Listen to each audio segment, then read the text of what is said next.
So heavy fighting continued around Bakhmut.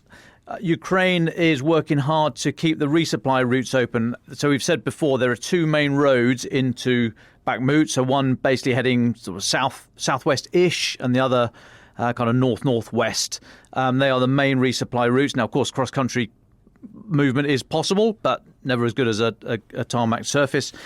Ukraine's been struggling to keep those open in recent weeks, but they seem to still be open, but it's still very, very violent in that area. Further to the south, Vuhledar, more heavy shelling there. That's been the scene of both in Bakhmut and Vuhledar, very, very costly efforts by Russia in recent weeks. They've had more success in the north around Bakhmut, albeit it's only minimal. They still haven't encircled the town, and they've paid a very dear price for it. In Vuhledar to the south, hardly anything, hardly gained anything. The difference there, we think that around Bakhmut, it's been the Wagner group, the Wagner mercenary group fighting there. So they are, dare I say, a bit more experienced, and they seem to have been having some success there. Around Vuhledar, we think it's more regular Russian forces, largely made up of conscripts and mobilised people, so no experience whatsoever, and they've virtually gone nowhere for, again, very great cost. Elsewhere, the Kerch Bridge linking mainland Russia to Crimea, that's reopened again today, or open to car traffic. The rail side of it is still not open. Kerch Bridge was hit last October in a massive blast, which destroyed about 2 or 3 spans of the bridge, so still not open. But Russian Deputy Prime Minister Merat Kushnulin, he said the reopening today was, quote, a big gift for the defender of the fatherland day, unquote. That's today, annual public holiday celebrated in Russia. I mean, we know Putin was looking to mark the anniversary of this war in some way. He wanted to take the entire country, then he wanted to take the Donbass, and he wanted to take Bakhmut. He'll have to settle with getting some cars across a bridge. What else is happening? There is so yesterday we were talking about the Leopard 2 tank battalions, the tank battalions or this tank coalition that's this idea that's starting to form around Europe. This idea that Germany and Poland are going to lead on 2 Leopard 2 tank battalions, each of about 31, or each with 31 tanks. One, the 2A4 variant, and the other one, the 2A6, the more modern variant of Leopard 2. And yesterday I said how Germany and Poland promised 14 tanks, each 14 tanks. Canada promised 4, Portugal 3. And yesterday we heard, as we were on air, we heard that Spain had promised 6. And actually the Spanish Prime Minister is in Kyiv today.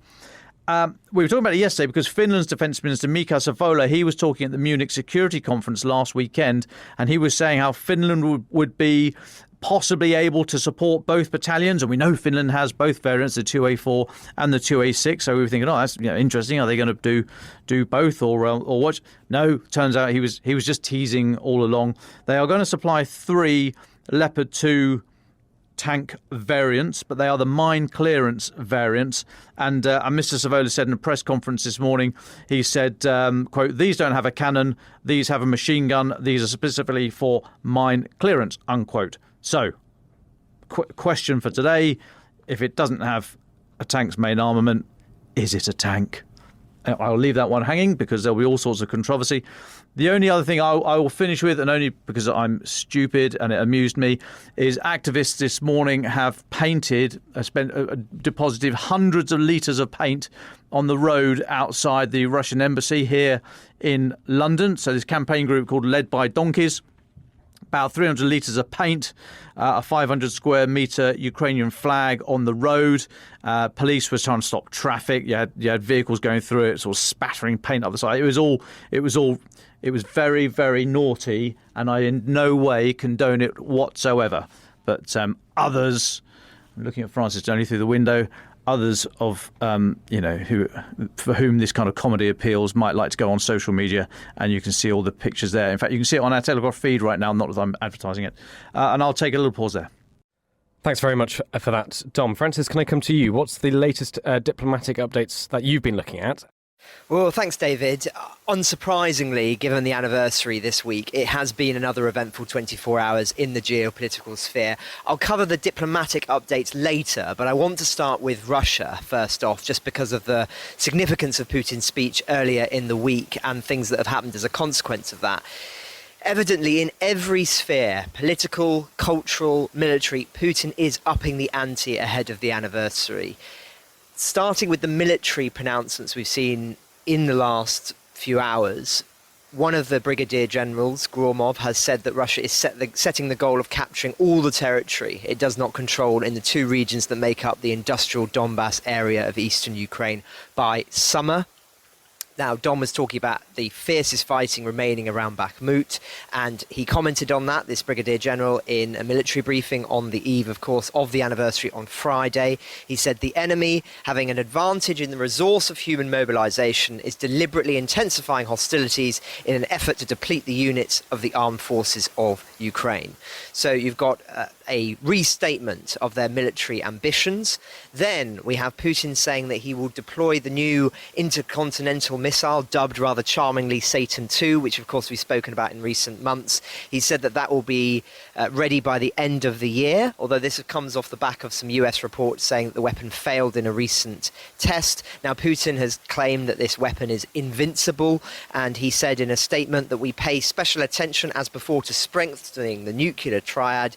This year, the first launchers of the Sarmat missile system will be put on combat duty.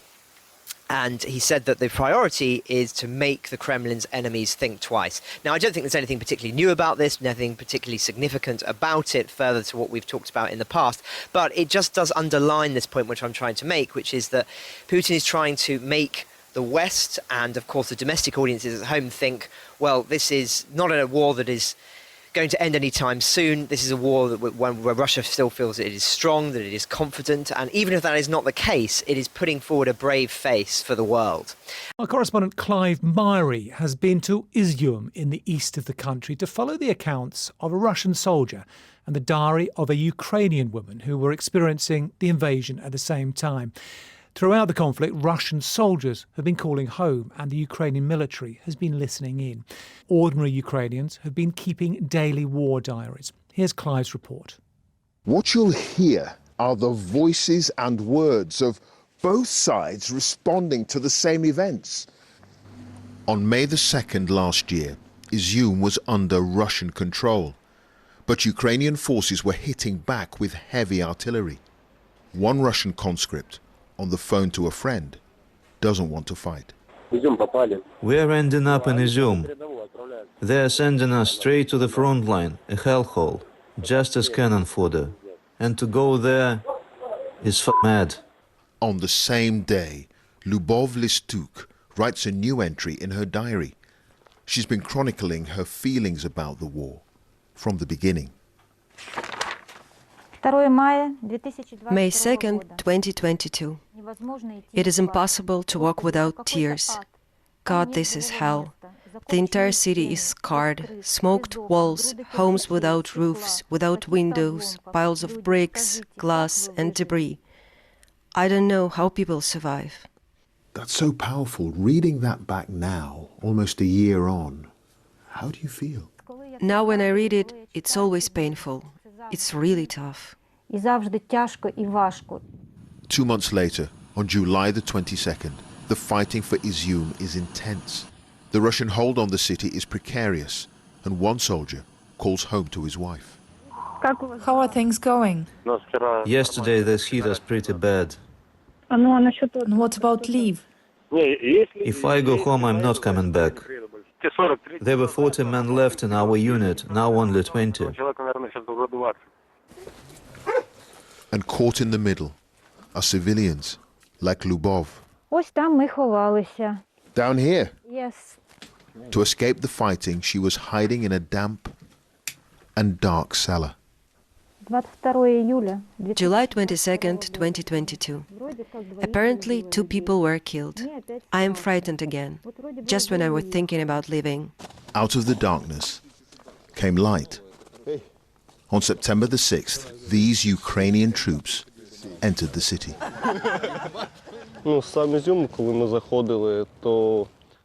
This senior lieutenant, nicknamed Kubrat, tells me when they reached Izium, there wasn't much resistance. But everything was mined, the entire city. A warehouse blew up. And what of the Russians? Trying to retreat. Some were captured, here on the ground with their hands tied. Others made it out. And one man calls home. Everything everywhere is on fire. Izum is on fire.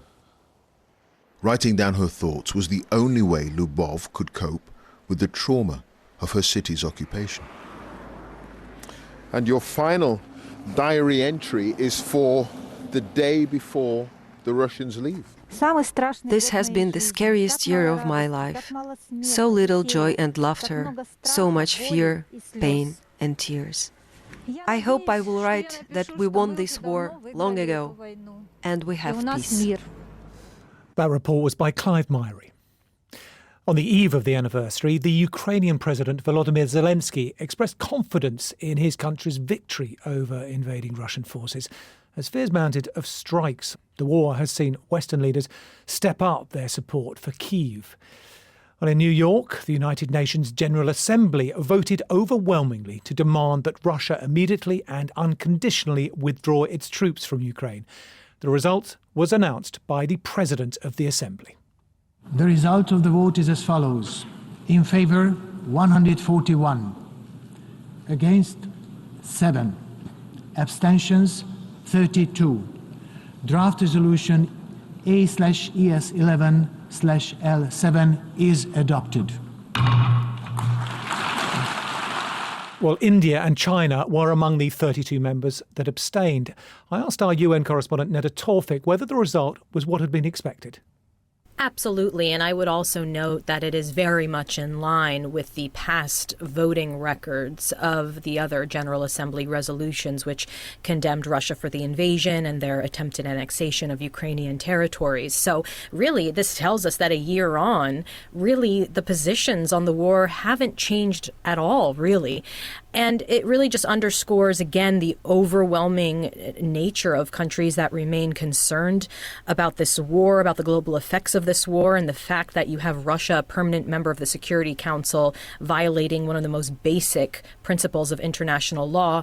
And then you have others, when you talk about China, India, South Africa, who feel that, yes, those principles are incredibly important, but this resolution won't help advance peace. And that was their main message and why they chose to abstain here. And Neda, this is a non-binding vote, but what is its importance? Yeah, it is non-binding. It's symbolic. I think, look, the General Assembly has been used by both sides, the West and Ukraine and Russia, to try to advance their positions. It is kind of the world arena, the world stage where parties can do that. And I think what's important here is for the average person wondering, where do countries stand on Ukraine? What's the opinion of the majority of nations? Well, this gives them that answer. It shows that 140 plus countries do stand on the side of Ukraine and want Russia to change course. Neda Tawfik. Well, it's not the first vote of its kind condemning Russia's actions and expressing solidarity with Ukraine. And just as in the past, this resolution has no legal force, but it is being seen as a barometer of international opinion. Before the vote was taken, James Menendez spoke to Dame Barbara Woodward, who's Britain's ambassador to the UN. Why does she think the vote matters? I think it's got a couple of points of significance, James. The first is that it's a year since Russia invaded Ukraine, and this will be a very clear call from the whole UN membership for a just and lasting peace in Ukraine and Russian withdrawal. It'll also be a clear statement to address the global impacts of the war. We've seen food and fuel prices rise as a result. So I think quite an important point where the membership of the United Nations will state categorically to Russia that the war needs to end, Russia needs to withdraw, and Russia will be seen as very isolated, as we've seen throughout the last 12 months. But not the whole membership. That's unlikely, isn't it? I mean, given the last time it was about 3/4 of members voted in favour of the resolution condemning Russia, leaving 50 countries that either abstained or supported Russia. It's worth breaking that vote down. We've seen consistently over the last year more than 140 countries voting against Russian aggression, the humanitarian consequences, the illegal annexations. We've seen only 4 countries voting with Russia on these votes, which is hardly what you'd expect for a global superpower who claims to have right on their side.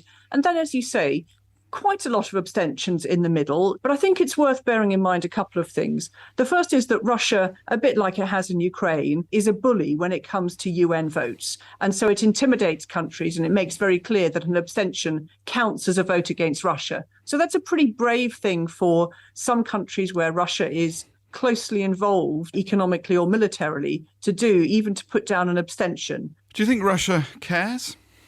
Oh, yes, I think Russia cares. I think all of the statements we've seen from President Putin and what I hear from my Russian counterpart in the Security Council, it's all very defensive. They keep calling spurious Security Council meetings, making pretty incoherent attempts at defending what's going on. And just this morning, I was in the Security Council and the Russians were lashing out at the European Union. So they definitely care. They're losing what is a war that they claimed was going to be a special military operation and over in 3 days. They're on the back foot. Dame Barbara Woodward, Britain's ambassador to the UN. A large number of delegates on Thursday walked out during a Russian address at a parliamentary session of the European security body, the OSCE, in Vienna. Ukraine and Lithuania boycotted the session entirely. They were protesting against the presence of a Russian delegation a day before that anniversary of the invasion of Ukraine. A member of the Latvian delegation, Richards Kolts, expressed his anger that Russia had been allowed to take part. There's an elephant in this room, which is called by name Russian Federation delegation. I mean, it's just a disgrace that this delegation is here, particularly the delegation that consists of members who are sanctioned individuals who voted to annex independent countries' territories, Donbass, Kherson, Zaporizhia Oblast, Lugansk, and we're sitting like nothing happened. Richards Kolts. Well, Poland has started fortifying its border with the Russian exclave of Kaliningrad. The defence minister in Warsaw said it was a preventative measure. Kaliningrad was ceded to the Soviet Union at the end of the Second World War. It's separate from the rest of Russia and shares borders with Poland and Lithuania. Adam Easton reports from Warsaw. Poland's defence minister said measures were now being taken to strengthen security along the borders with Kaliningrad and Belarus. In November, the Polish military began laying out a 2.5-metre-high razor wire fence along the country's 232-kilometre border with Kaliningrad. Officials said they were concerned an increase of direct flights into the Russian exclave from Turkey in the Middle East might herald a new migration crisis. Adam Easton. Now to other news. Have a listen to this. Okay, I'm bored in the house and I'm in the house bored.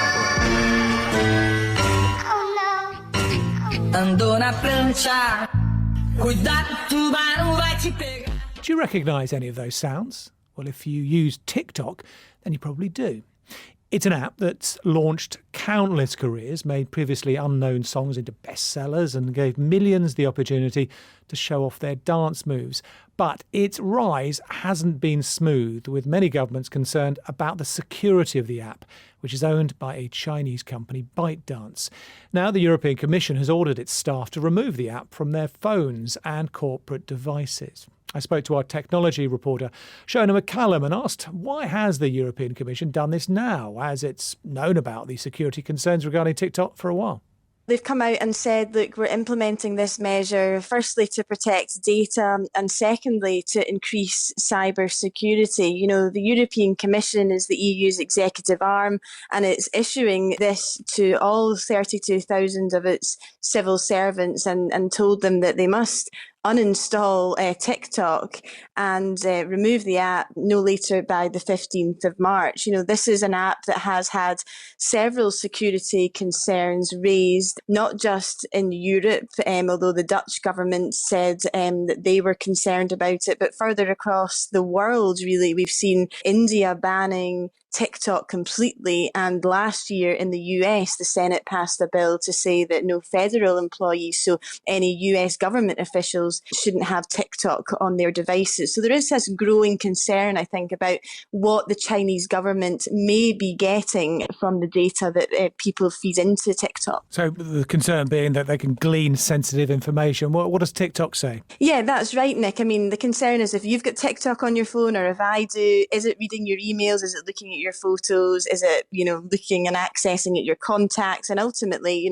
if it's diplomats or people working in governmental departments, then could it be taking that information and feeding it back to Beijing? Now, of course, TikTok are saying they're disappointed at the European Commission's decision. They say it's misguided and based on fundamental misconceptions about the app. They say they've contacted the Commission, they want to set the record straight, and they've also said that they will continue to kind of enhance their approach to transparency and data security by even establishing 3 data centres in Europe to kind of prove to people, I think, that they're storing the data locally and it's not being sent to China. That was our technology reporter, Shona McCallum. The founder of the bankrupt cryptocurrency exchange FTX, Sam Bankman-Fried, is facing 4 new criminal charges in the United States. They include allegations of illegal political donations and bank fraud. He now faces 12 charges and has previously pleaded not guilty. Michelle Fleury has more details. In the updated indictment, they allege Sam Bankman-Fried used customer funds to try to influence politicians of both major US political parties by donating tens of millions of dollars. To keep certain contributions hidden, they claim Mr. Bankman-Fried conspired to have campaign donations made in the names of 2 other FTX executives. The new charging document also lays out in greater detail his alleged wrongdoing related to his cryptocurrency company and hedge fund. Michelle Fleury. The UN's Middle East envoy, Tor Wennesland, met Hamas leaders in Gaza on Thursday as part of efforts to calm a dangerous escalation between Israel and the Palestinians. A general strike has been called across the Palestinian territories in response to Wednesday's Israeli raid in Nablus that left 11 Palestinians dead and more than 80 injured. It was the deadliest such raid in the occupied West Bank in nearly 20 years. From Nablus, our Middle East correspondent Tom Bateman sent this report. At yet another wake in the city of Nablus, the lines of mourning are getting longer. Men queue to embrace Elias Ashkar, whose 61-year-old father was among the civilians killed by Israeli forces. Elias is an emergency ward nurse. He found his father among the dead. I was working the morning shift when the casualties were being brought in. I opened the curtain to see my father's body. I couldn't believe it. I was in a state of shock. I was waiting for someone to tell me it was a dream, says Elias. The Israeli army hasn't commented directly on the case, but acknowledged what it called problematic scenes filmed, apparently showing unarmed people being shot.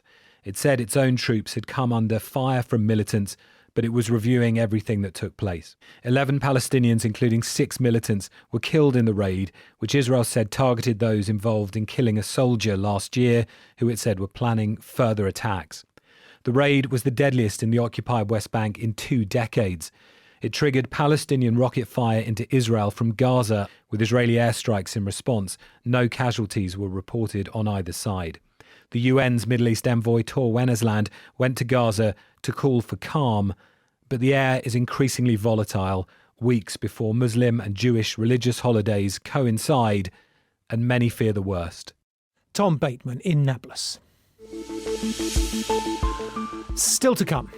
Que faire des yachts saisis à des oligarques russes depuis... This is Rashid Mbaki, a veteran on BFM News, reading a report on his overnight programme about sanctions on Russian super yachts. A presenter on France's most popular television news channel has been sacked amid allegations that he ran reports commissioned by outside interests. Police in southeast Nigeria have blamed a banned separatist group for attacks against politicians ahead of Saturday's elections. On Wednesday, a Labour Party Senate candidate and 2 colleagues were shot dead and their vehicles set ablaze. A driver was also killed when the PDP party convoy was targeted. Our Africa regional editor Will Ross reports. Elections in Nigeria are always tense. The fact that many feel 3 candidates are in with a chance of becoming the next president has added to the tension. In a country of well over 200 million people, the stakes are high, and sadly there's always some political violence. The 3 attacks on Wednesday targeting 3 major political parties in southeastern Enugu state are a worrying sign. It's an area where a separatist group has been blamed for months of violence. As well as insecurity, there's also growing frustration at the state of Nigeria's economy and the extreme shortage of cash following a botched effort to change the country's banknotes.